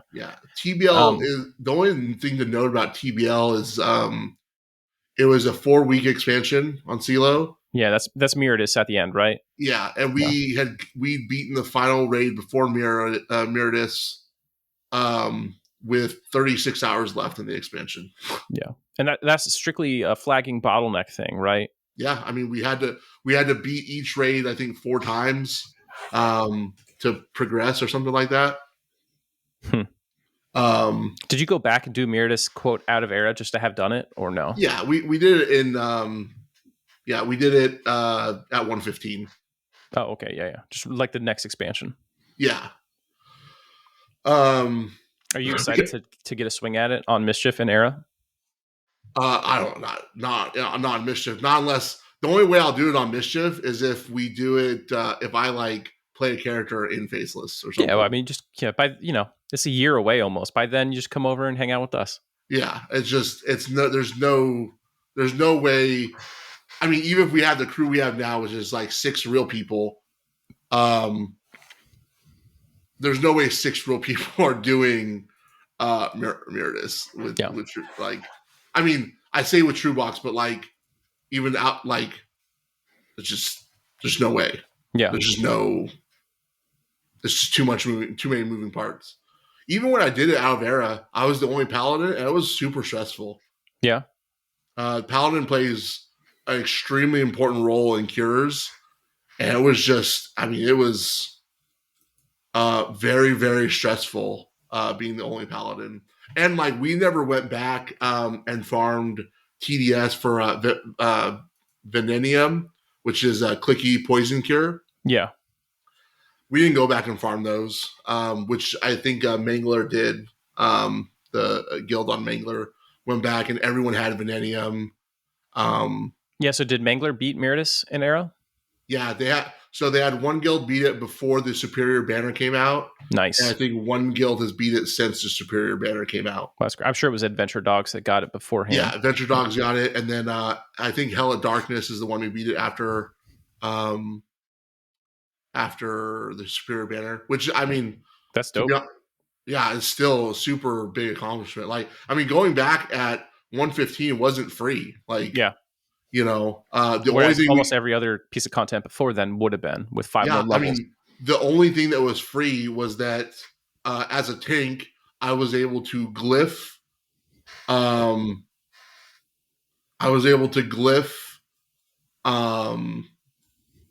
survive not being in the correct wing.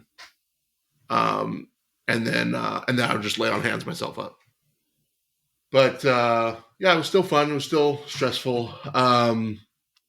When was it that you felt like you finished the journey? When you beat COV? Yeah, when we beat. The crazy thing about COV was due to the timing of Selo and the timing of, because we were reaching live right after it came out, right? Right. So it released in December, and then Tier 3 launches in March.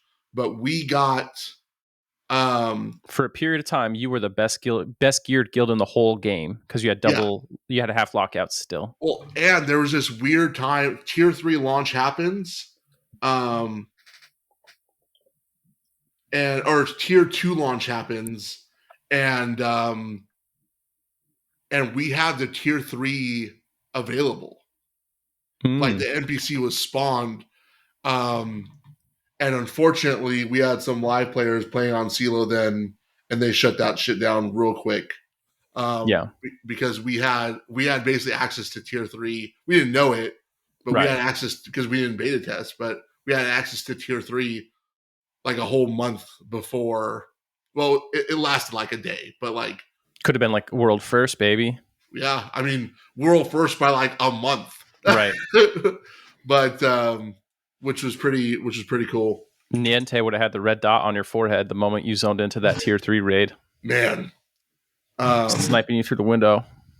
But yeah, so various dramas happen between internal dramas, right?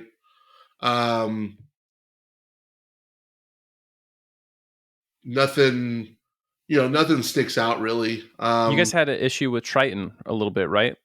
Yeah, so Triton was weird in the fact that I think they felt scorned that they were expecting a bunch of people to go to Povar, a bunch of raiders to go to Povar. And we just didn't want to be on a server on a dying server, basically. I don't want to say dying because obviously Triton has been around on Povar forever, but on a low population server, competing for like scraps, right? There's Triton's been the lead on Povar for like 20 something years. And then the lower guild is like Firestormers, who still beats content the first week I think it's out. I think there's a third guild on there. But like, where are we going to recruit? What's the appeal going to us when you have these competing factors? So the way it worked was one you talked about us being the best geared people on the in the game. Like hands down, I was the best geared paladin for like a couple months in the entire game because we were getting quadruple loot. Which was something that usually unlocks 6 months into a expansion launch. Yeah, but we were getting it from the start. So I like in March when we transferred, I was in full best in slot. Every 0 increases in gear available, and most of like ROI and those kind of people had like 2 or 3 slots of that kind of gear.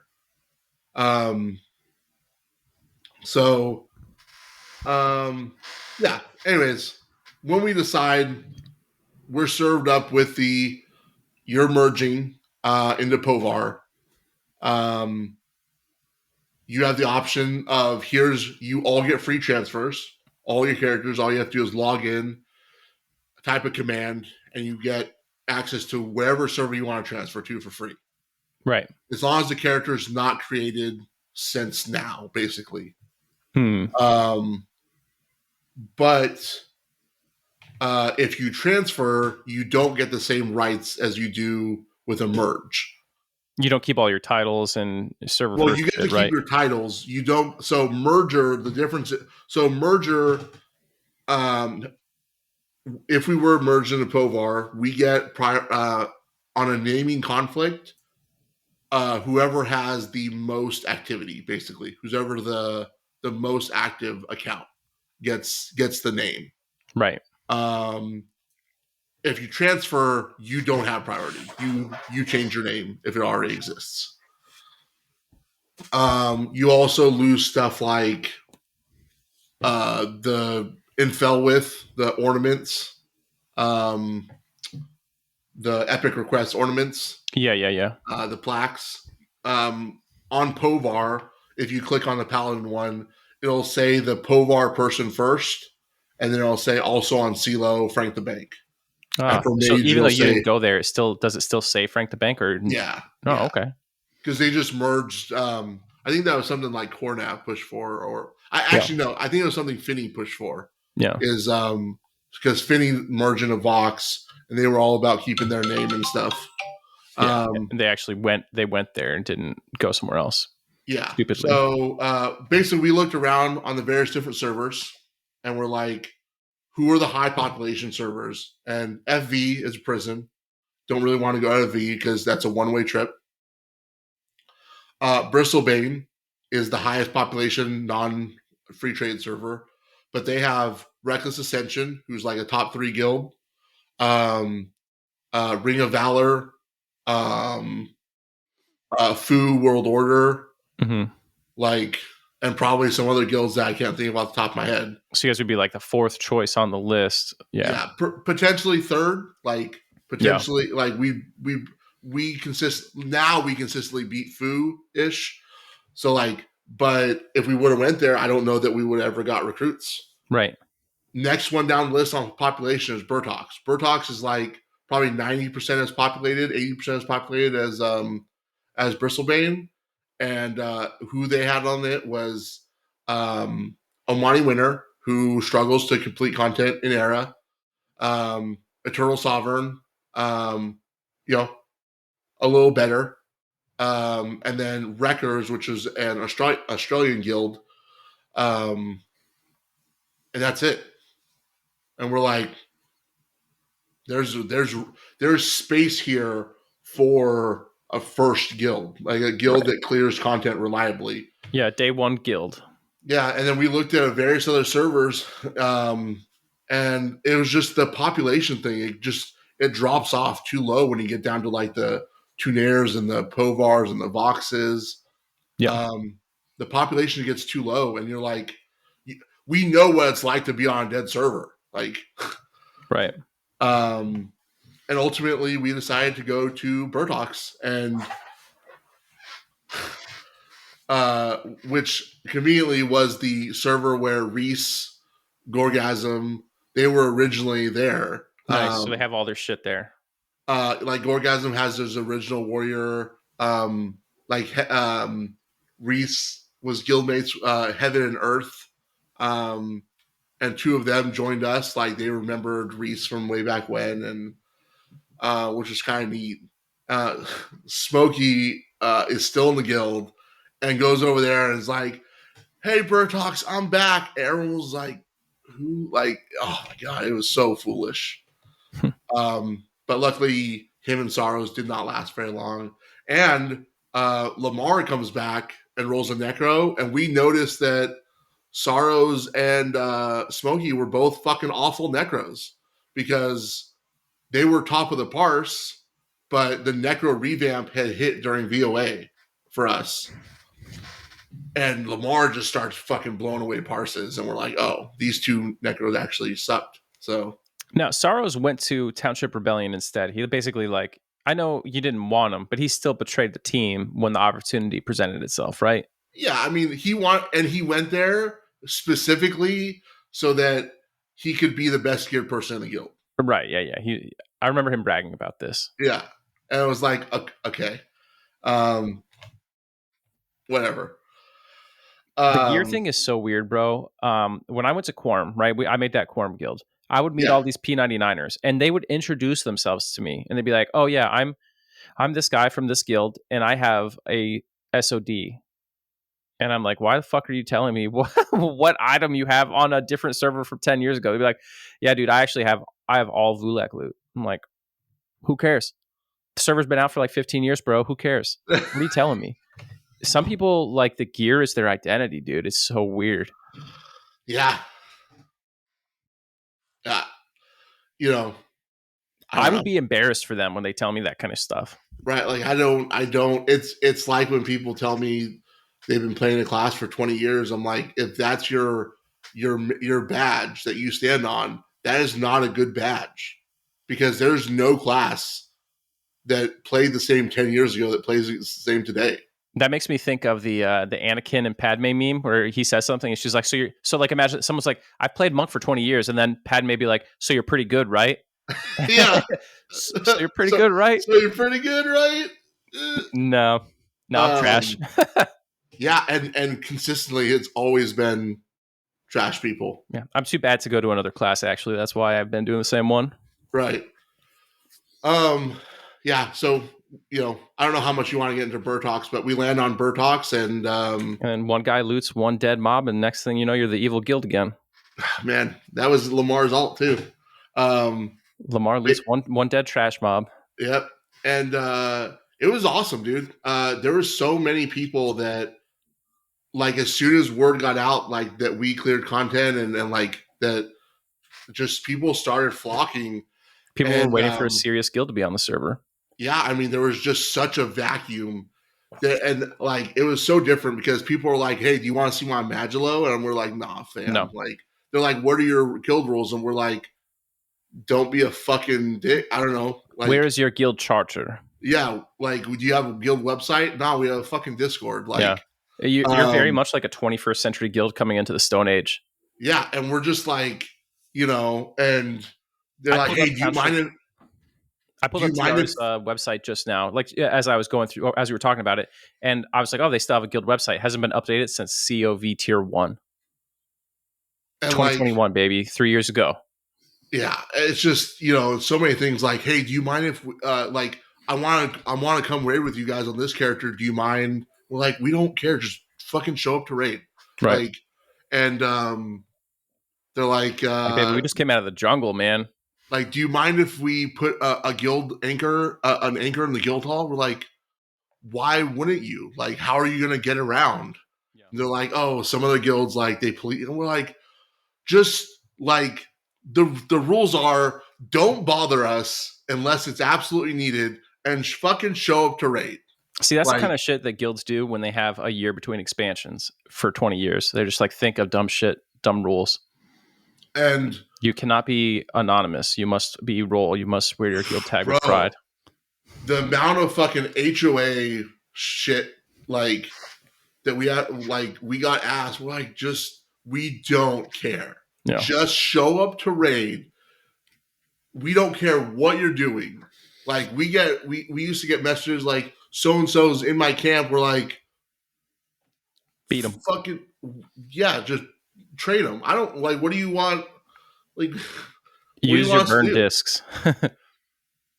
So, and it's been great. Like, so, bro, what do people need to do if someone wanted to start today? If they heard this podcast and they're like, "I would actually like to raid with that guild on Burtox because my life is boring and I have nothing better to do than to play EverQuest." How hard of a journey is it to go from like, I have shown up on Burtox level 1 to being able to raid with Faceless? First thing I would say is don't play EverQuest, but if you must, honestly, like, because then you have to do, aren't there like, "Oh God, I got to do my," this is not really, but like, "I got to do my BIC, I got to do my stupid." Yeah, none of that shit matters. What about Artisan's Prize? my rating character on my enchanter on live has empty og slots still. Woo. No one gives a fuck. Like, also, you know, semi because enchanter is the most durable class on live. Like, I have a 2 million HP in runes, but like, it doesn't matter. All this min-max shit doesn't matter. So if someone were to start, honestly, at this point now, we are grossly against EQ tourism. Like, someone who just rolls and is like, oh, I thought it'd be fun to play. It requires a lot of time and effort for us to help someone get from 1 to 125, 120, 125. And so now we're just like, show us like that this means something. Like, show us that you are actually committed.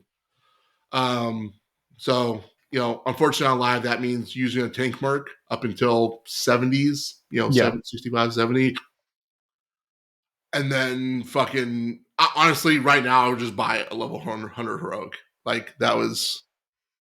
But so if you get a character to max level and you just use the auto grant AAs, you could show up and be ready to contribute, or... Yeah, I mean, if you got to 120, you would find people in the guild to give you rot loot, like group loot.